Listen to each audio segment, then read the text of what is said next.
उत्तर प्रदेश के सभी प्रदेशवासी उत्तर प्रदेश पंचायत चुनाव यानी प्रधानी चुनाव 2026 को लेकर के बड़ा इंतजार कर रहे हैं। लेकिन अब सभी प्रदेशवासियों का इंतजार खत्म हो चुका है। फाइनली सरकार और चुनाव आयोग की तरफ से पंचायत चुनाव यानी प्रधानी चुनाव को लेकर के गुड न्यूज आ चुकी है। जी हाँ साथियों, चुनाव आयोग ने बता दिया है कि अब उत्तर प्रदेश के अंदर प्रधानी चुनाव की जो आचार संहिता है वो कब तक लागू होगी, इसको लेकर के साथियों जो डेट है वो फाइनली तय हो चुकी है। और साथ ही किन किन ग्राम पंचायतों के अंदर किस जाति के प्रधान बनेंगे, इसको लेकर के भी जो अपडेट है वो आ चुकी है। जी हां साथियों, अगर आप भी प्रधानी चुनाव लड़ना चाहते हैं और आप जानना चाहते हैं कि आपकी ग्राम पंचायत के अंदर इस बार किस जाति का प्रधान बनेगा, तो आप इस वीडियो को लास्ट तक जरूर देखें। और अब इस बार उत्तर प्रदेश के अंदर जो भी साथी प्रधानी चुनाव लड़ना चाहते हैं उन सभी के लिए एक बड़ी अपडेट आ चुकी है। जी हां साथियों, आप सभी के लिए बड़ी अपडेट है वो आ चुकी है। अब प्रधान बनना कठिन हो चुका है।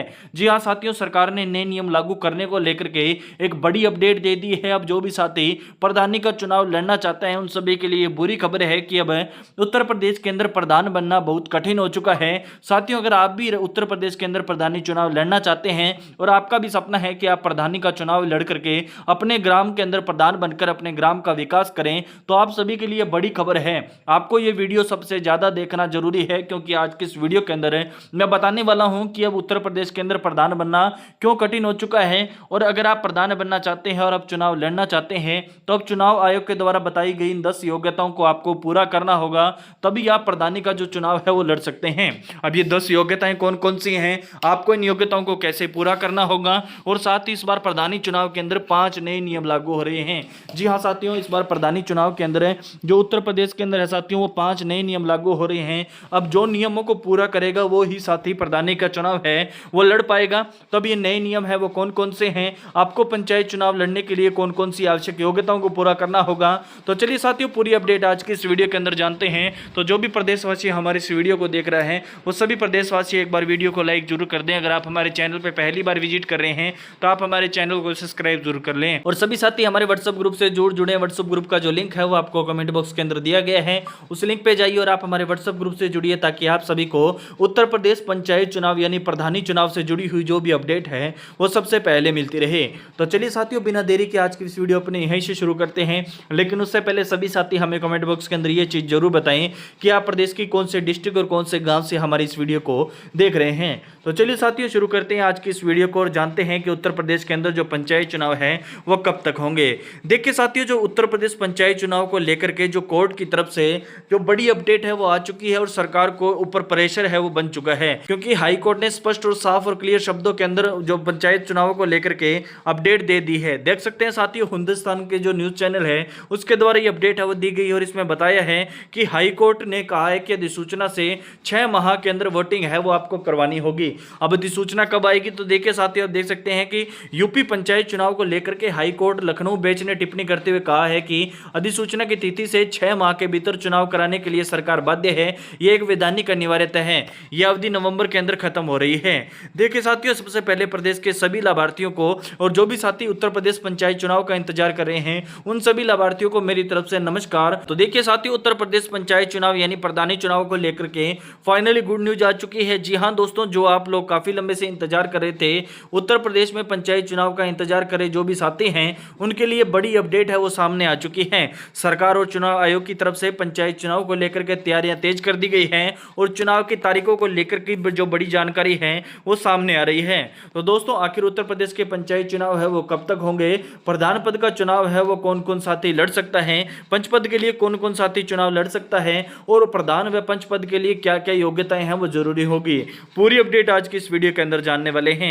तो दोस्तों, उत्तर प्रदेश में पंचायत चुनाव का इंतजार है वो गांव गांव के अंदर किया जा रहा है। कोई प्रधान पद की तैयारी कर रहा है तो कोई पंच पद के लिए चुनाव लड़ने की सोच रहा है। इस बार पंचायत चुनाव के अंदर ग्राम प्रधान और पंच पद को लेकर के कई बातें सामने आ रही है। ऐसे में अगर आप भी चुनाव लड़ने की तैयारियां कर रहे हैं तो आपको पहले जरूरी योग्यता और नियमों की जानकारी होना जरूरी है। तो चलिए दोस्तों, सबसे पहले जानते हैं कि प्रधान और पंच पद के चुनाव लड़ने के लिए 10 जो योग्यताएं जरूरी है वो योग्यताएं कौन कौन सी हैं। साथियों, अगर आपने इन 10 योग्यता में से एक भी योग्यता को पूरा नहीं किया तो आपका जो प्रधान बनने का सपना है वो सपना ही रह जाएगा और आप अपना जो प्रधान बनकर के अपने ग्राम पंचायत का जो विकास है वो नहीं कर पाएंगे। देखिए साथियों, सबसे पहले अपने जो ग्राम पंचायत या प्रधान या दोस्तों पंच पद के लिए बात करें कौन कौन सी आवश्यक योग्यता है, तो देखिए दोस्तों, आपकी उम्र है वो 21 साल होना जरूरी जरूरी है। जी हाँ, प्रधान या पंच पद का चुनाव लड़ने के लिए व्यक्ति की जो उम्र है वो 21 साल होनी चाहिए। अब 21 साल कब तक पूरी होनी चाहिए? तो साथियों, जिस दिन आप अपना नामांकन पत्र दाखिल करेंगे, यानी जो अपना नामांकन पत्र है वो भरेंगे, उस दिन तक जो आपकी आयु है वो 21 वर्ष होना जरूरी है। आपकी आयु 21 वर्ष से एक दिन भी कम हुई तो आप पंचायत चुनाव हो नहीं लड़ पाएंगे और आप ग्राम प्रधान हैं वो नहीं बन पाएंगे। इसके बाद दूसरी योग्यता की बात करें तो मतदाता सूची के अंदर आपका नाम होना चाहिए। जी हाँ साथियों, चुनाव लड़ने वाले व्यक्ति का जो मतदाता सूची के अंदर नाम होना जरूरी है, इसलिए सबसे पहले जो अपना मतदाता सूची के अंदर है वो नाम जरूर चेक करें। साथियों, जिस ग्राम पंचायत के अंदर आपकी, यानी जिस ग्राम पंचायत की मतदाता सूची के अंदर आपका नाम है, आप उसी ग्राम पंचायत के अंदर साथियों वो क्या है, चुनाव है वो लड़ सकते हैं। अगर आपकी ग्राम पंचायत के अंदर जो मतदाता सूची के अंदर आपका नाम नहीं है तो आप प्रधानी चुनाव है वो नहीं लड़ पाएंगे। इसके अलावा भारत का नागरिक होना चाहिए। जी हाँ साथियों, जो भी भारत का नागरिक है और अपनी ग्राम पंचायत का नागरिक है वही साथियों उस पंचायत के अंदर चुनाव है वो लड़ सकता है। सही पंचायत क्षेत्र से जुड़ा होना चाहिए। जिस पंचायत क्षेत्र में आप चुनाव लड़ना चाहते हैं उससे संबंधित जो भी जरूरी नियम और शर्तें हैं वो आपको पूरी करनी होगी, और आपका जो वोटर लिस्ट है, यानी आपकी ग्राम पंचायत के अंदर जिस ग्राम पंचायत के अंदर आपका वोटर लिस्ट के अंदर नाम है, आप उसी ग्राम पंचायत के अंदर चुनाव है वो लड़ सकते हैं। इसके अलावा साथियों, पांचवें नियम की बात करें तो आरक्षित सीट के लिए सही पात्रता। जी हां, अगर प्रधान या पंच पद की सीट महिला, अनुसूचित जाति, पिछड़ा वर्ग या किसी भी अन्य आरक्षित वर्ग के लिए है तो उसी नियम के अनुसार उम्मीदवार है वो चुनाव लड़ सकता है। जी हां साथियों, अगर आपकी ग्राम पंचायत या ग्राम प्रधान पद के लिए इस बार महिला की सीट है तो उस सीट पर महिला ही चुनाव है वो लड़ सकती है। किसी ग्राम पंचायत के अंदर अनुसूचित जाति की जो अगर सीट आरक्षित की गई है तो वहां पर अनुसूचित जाति से ही जुड़े हुए लोग है वो चुनाव लड़ सकते हैं, या कहीं पिछड़े वर्ग को लेकर के लॉटरी के आधार पर अगर सीट निकली है तो वहां पर पिछड़ा वर्ग के लोग ही चुनाव है वो लड़ सकते हैं। इसके बाद जरूरी दस्तावेज क्या क्या होने चाहिए? साथियों, जरूरी दस्तावेज है वो आपके पास होने चाहिए, जैसे आधार कार्ड है, वोटर आईडी है और दूसरे जरूरी दस्तावेज हैं वो भी आपको देने होंगे। अगर आपको दस्तावेजों से जुड़ी हुई जो भी अगर आवश्यक वीडियो है वो चाहिए तो आप हमें कमेंट बॉक्स के अंदर जरूर बताएं। साथियों, आपको दस्तावेजों को लेकर कोई डाउट है तो सबसे पहले आप कमेंट बॉक्स खोलिए, उसके अंदर वहां पे हमारे व्हाट्सएप ग्रुप से जुड़िए। उसके बाद हमें बताइए कि क्या आपको व्हाट्सएप ग्रुप यानी दस्तावेजों से जुड़ी हुई कोई भी वीडियो की जरूरत है तो आप हमें बता सकते हैं। इसके बाद नामांकन पत्र की बात करें तो नामांकन आपको सही तरीके से भरना होगा। चुनाव लड़ने के लिए नामांकन फॉर्म है वो सही तरीके से भरना होगा। छोटी सी गलती भी आपको परेशानी है वो आपके अंदर पैदा कर सकती है और पंचायत चुनाव है वो नहीं लड़ पाएंगे। तो सभी साथी जो अपना नामांकन पत्र है वो सही से भरें। गलत जानकारी नहीं देनी होगी। नामांकन फॉर्म या किसी भी दस्तावेज के अंदर आपकी गलत जानकारी है वो नहीं देनी है। अगर गलत जानकारी, आपकी कोई भी जानकारी है वो गलत पाई गई तो आपको इसके लिए कोर्ट के जो चक्कर है वो लगाने पड़ सकते हैं और आपको लंबे समय के लिए जेल भी हो सकती है। इसके बाद चुनाव लड़ने से जुड़ी जो भी कानूनी रोक है वो आप पर नहीं होनी चाहिए, यानी अगर किसी भी व्यक्ति पर चुनाव लड़ने को लेकर के कानूनी रोक लगी गई है तो वो साथी चुनाव है वो नहीं लड़ पाएगा। इसके अलावा अगर आपके ऊपर किसी भी सरकारी बैंक का बकाया है तो भी आप पंचायत चुनाव है वो नहीं लड़ पाओगे। इसके बाद साथियों बात करते हैं कि चुनाव के सभी नियम हैं वो आपको मानने होंगे। उम्मीदवार को चुनाव आयोग और सरकार की तरफ से जारी किए गए सभी नियमों की पालना है वो करनी होगी। अब दोस्तों बता दें कि इस बार सबसे बड़ी चर्चा की बात करें तो इस बार पंचायत चुनाव के अंदर प्रधानी यानी चुनाव को लेकर के सबसे बड़ी चर्चा है कि प्रधान पद के लिए 10वीं पास जो व्यक्ति है वो ही चुनाव है वो लड़ सकता है, और पंच पद की बात करें तो सिर्फ 8वीं पास व्यक्ति यानी 5वीं पास व्यक्ति है वो ही चुनाव लड़ सकता है। पंच पद के लिए जो योग्यता है वो 5वीं या 8वीं पास है, इन दोनों में से एक पास की जो योग्यता है वो रखी जा सकती है। साथियों, इसको लेकर के आपकी क्या राय है? क्या वास्तव के अंदर जो ग्राम प्रधान है वो व्यक्ति पढ़ा लिखा होना चाहिए या अपने ग्राम पंचायत का कोई भी व्यक्ति इसके अंदर प्रधान पद के लिए चुनाव है वो लड़ सकता है? दोस्तों, इस बार जो पंचायत चुनाव को लेकर के शैक्षणिक योग्यता लागू करने की चर्चाएं हैं वो तेज चल रही हैं। चर्चा यह है कि प्रधान पद चुनाव लड़ने के लिए उम्मीदवार का कम से कम 10वीं पास होना जरूरी है। वहीं पंच पद की चुनाव लड़ने के लिए बात करें तो 5वीं 8वीं पास की योग्यता है वो रखी जा सकती है। अगर ऐसा नियम लागू होता है तो जो लोग प्रधान या पंच का चुनाव लड़ना चाहते हैं उन्हें अपनी शैक्षणिक दस्तावेजों की भी तैयारी है वो रखनी होगी। अब बात करते हैं मतदाताओं के लिए 5 नए नियम कौन कौन से हैं। पहले नियम की बात करें तो मतदाता सूची के अंदर आप नाम है वो जरूर चेक कर लें। अगर आपका नाम अपनी मतदाता सूची में नहीं है तो आपका वोट है वो आप नहीं दे पाओगे।